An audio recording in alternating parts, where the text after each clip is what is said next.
Outcomes of democracy. In this topic, we would learn about accommodation of social diversity, dignity, and freedom of citizens. Accommodation of social diversity. No society can fully and permanently resolve conflicts among different groups.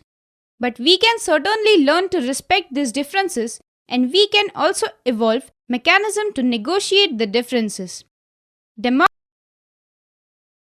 Democracy is best suited to produce this outcome.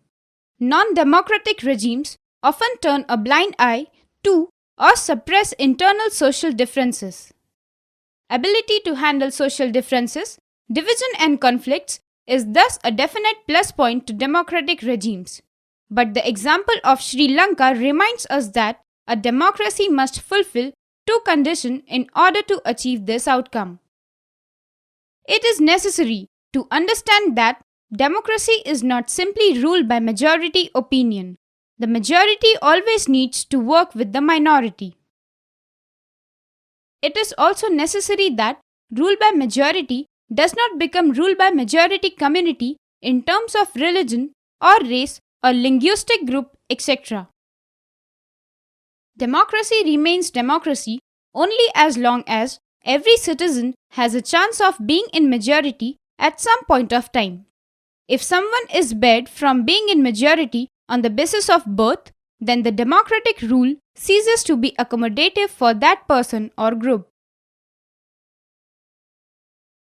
Dignity and freedom of citizens. The passion for respect and freedom are the basis of democracy. Democracies throughout the world have recognized this, at least in principle. This has been achieved in various democracies.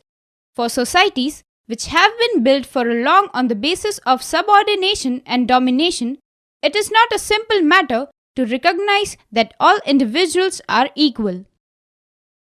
Take the case of dignity of women.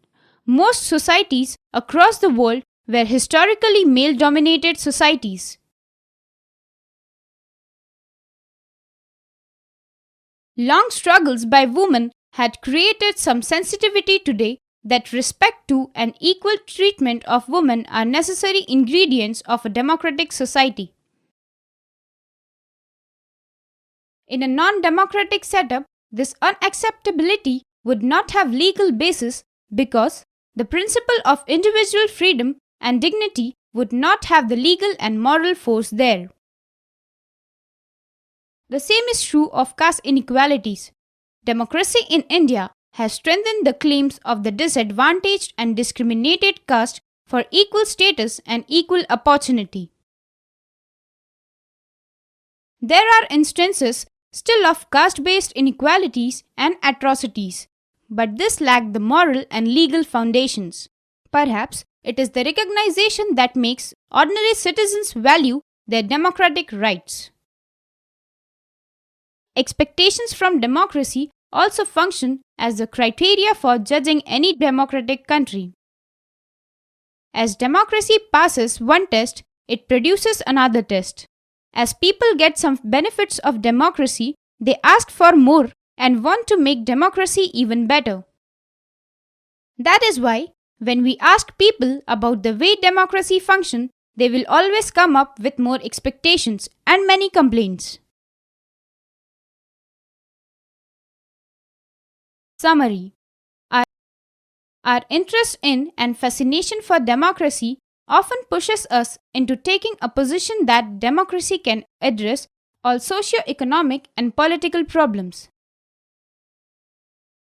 If some of our expectations are not met, we start blaming the idea of democracy or we start doubting if we are living in a democracy. The passion for respect and freedom are the basis of democracy. Democracies throughout the world have recognized this, at least in principle. Democracy in India has strengthened the claims of the disadvantaged and discriminated caste for equal status and equal opportunity. Outcomes of democracy can be found out as it is right to expect democracy to produce a government that follows procedures and is accountable to the people. Most individuals today believes that their votes makes a difference to the way the government is run and to their own self-interest. That is all in this lesson. Keep learning.